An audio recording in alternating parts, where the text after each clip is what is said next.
Привет! О да, это свершилось. Ну, наверное, вы так подумали, верно? Извиняюсь, что так долго пришлось ждать видео. Это было небольшое отступление, а теперь начнем. В мире все неспокойно и тревожно.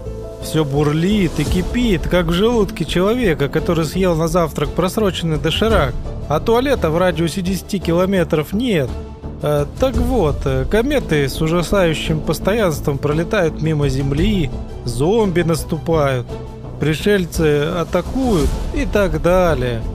Но стоп! Хватит бояться апокалипсиса.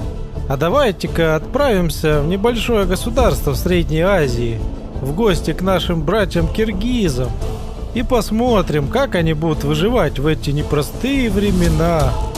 И вот наступил апокалипсис. Восстание роботов. И вот ученые придумали совершенно новый искусственный интеллект, который стал быстро развиваться и в итоге стал умнее самих ученых.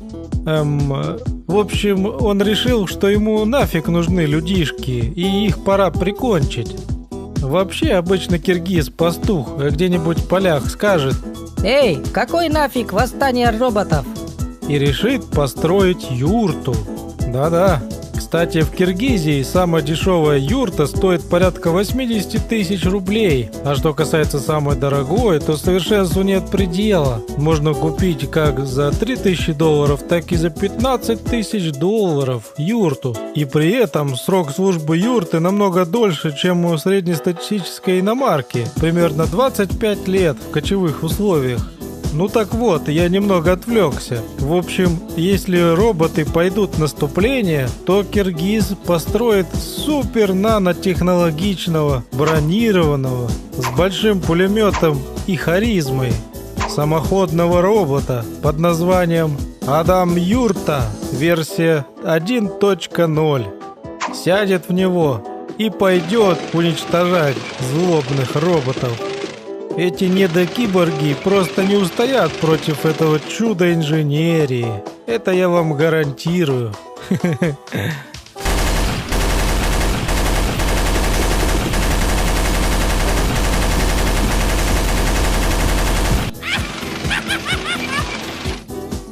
Нехватка еды. Еда – наш основной источник жизни, как и вода.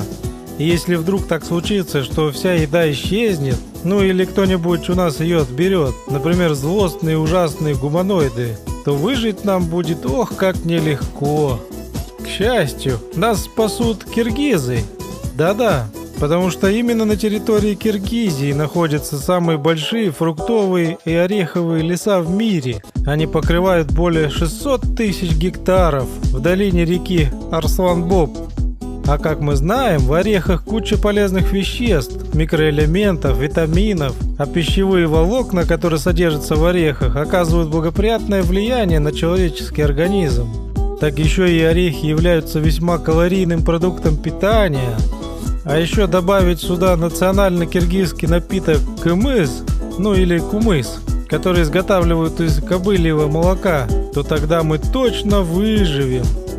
Еще потом будут отправлять фурами орехи по всему миру, и тем самым киргизы спасут человечество от голода. Всемирный потоп. Ну представьте, арктические ледники таяли и наконец растаяли. Весь мир в буквальном смысле затопит. Президенты летают на своих вертолетах и не знают, что делать, ведь бункеры бесполезны в таких условиях, правда? А космос покорять и осваивать новые планеты им было некогда. Вот так и будут летать туда-сюда, пока не попадают. А как же выживут киргизы? Дело в том, что больше 3/4 территории государства Киргизии занимают горы. Так еще и на территории страны находится самый северный семитысячник на Земле. Это высшая точка Тянь-Шаня, которая называется Пик Победы. При высоте в 7439 метров эта гора одна из самых высоких вершин мира. Так вот, простой киргиз возьмет с собой юрту, стадо овец, баранов для пропитания и в горы со своей семьей. Там можно будет легко выжить и пережить любой потоп. Нашествие зомби. И вот где-нибудь в США в какой-нибудь супер-пупер закрытой лаборатории произошла утечка страшного вируса, превращающего людей в зомби. И орды зомби приближаются. На самом деле, киргизы уже спасли всех от страшного вируса.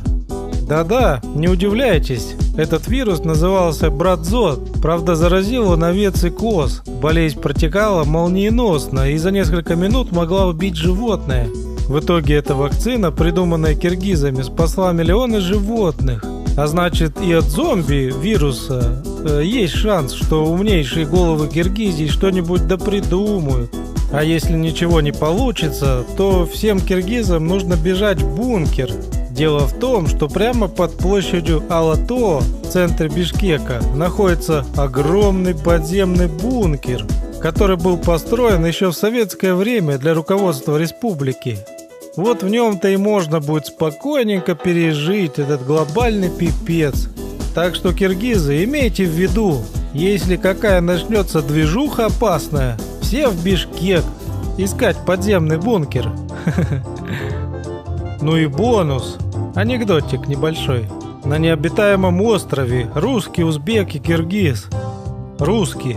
Заведу козу, буду молоко, сметану, сыр продавать.